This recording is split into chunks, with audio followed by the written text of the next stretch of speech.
जंगल में एक नदी के पास एक भूतिया चिड़िया का साया था, जिससे सब पक्षी बहुत परेशान थे। एक दिन की बात है, सब पक्षी जंगल के सरपंच कड़कनाथ सेठ के पास जाते हैं। कड़कनाथ सेठ, हम सब पक्षी बहुत परेशान हैं। जंगल में इस भूतिया चिड़िया की आत्मा की वजह से कोई भी पक्षी नदी से पानी भरने नहीं जा पाता है। हाँ कड़कनाथ सेठ, टुनटुनी बहन बिल्कुल सही कह रही है। हम सब बहुत डरते हैं उनसे। जंगल के न जाने कितने पक्षियों को मारा है। ये सब सुनकर कड़कनाथ सेठ पक्षियों से बोलता है, ठीक है, तुम सब परेशान मत हो। मेरे पास एक उपाय है। क्यों न हम सब नदी के पास एक लोहे का जाल बना दें, जिससे उस भूतिया चिड़िया की शक्तियाँ कम हो जाएंगी और वो हमें नुकसान भी नहीं पहुँचा पाएगी। इसके लिए हर रात 2 पक्षी मिलजुल कर उस जाल को बनाएंगे। सब पक्षी इस फैसले से बहुत खुश होते हैं। अब रात को मीनू चिड़िया और सुंदरी कौवी जाल बनाने के लिए नदी के पास जाती है। तभी ये सब टूनी चिड़िया की आत्मा देख लेती है। अच्छा बेटा जी, ये सब मुझे रोकने के लिए इतनी मेहनत कर रही है,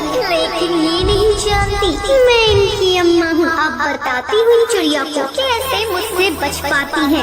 अब टूनी चिड़िया की आत्मा सुंदर सी चिड़िया का रूप लेकर चाय बेचने के लिए जाती है। चाय, गर्मा गर्म चाय, अदरक इलायची लौंग वाली चाय, चाय पी लो चाय। उसकी आवाज सुनकर मीनू चिड़िया और सुंदरी कौवी वहाँ पर आती हैं। अरे चिड़िया बहन, जरा 2 कप चाय देना तो। वैसे तुम इस जंगल में नई आई हो। टूनी चिड़िया की आत्मा चाय देते हुए कहती है, हाँ बहन, मैं गरीब चिड़िया हूँ। चाय बेचकर ही अपने बच्चों का पेट भरती हूँ। जैसे ही वो दोनों चाय पीती हैं, उन दोनों को चक्कर आने लगता है और वो वही जमीन पर गिरकर मर जाती है। टूनी चिड़िया की आत्मा अपने असली रूप में आ जाती है।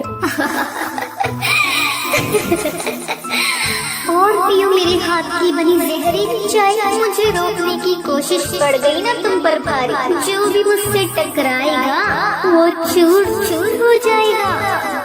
अगले दिन कालू कौआ नदी के पास काम देखने के लिए आता है। तभी वो देखता है मीनू चिड़िया और सुंदरी कौवी जमीन पर मरी पड़ी है। ये देखकर वो चिल्लाता है, अरे भाइयों जल्दी आओ, ये देखो क्या अनर्थ हो गया। सुंदरी कौवी और मीनू चिड़िया मर गई, लेकिन कैसे? तभी मोंटू कबूतर बोलता है, मुझे लगता है इन्हें किसी सांप ने काट लिया है। चलो छोड़ो, ये सब आज रात हमें ये जाल पूरा करना होगा। अब रात में कालू कौआ और मोंटू कबूतर नदी के पास जाल बनाने लगते हैं। काफी रात हो जाती है, वो दोनों थक जाते हैं। तभी टूनी चिड़िया की आत्मा चाय वाली का रूप लेकर वहाँ पर आती है। चाय, गर्मा गर्म चाय, अदरक इलायची लौंग वाली चाय, चाय पी लो चाय। फिर कालू कौआ और मोंटू कबूतर चाय पीने आते हैं।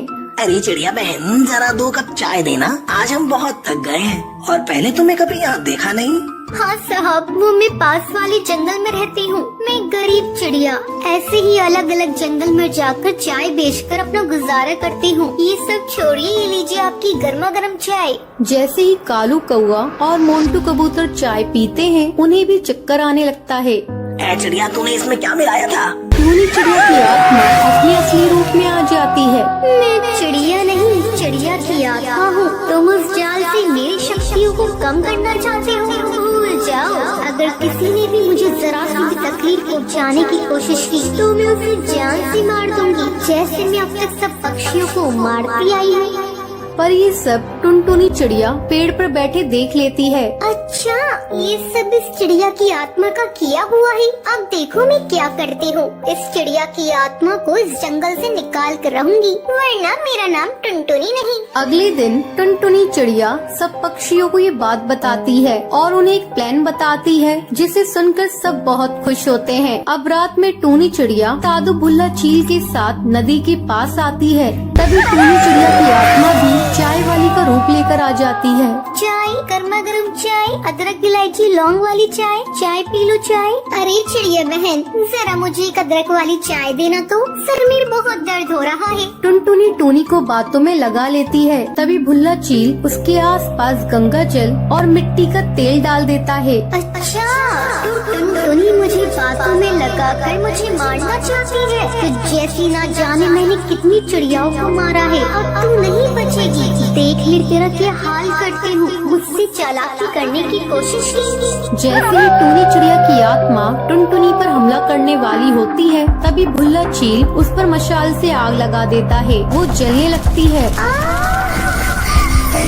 बचाओ, कोई मुझे बचाओ, जल रहा है, रोको इसे।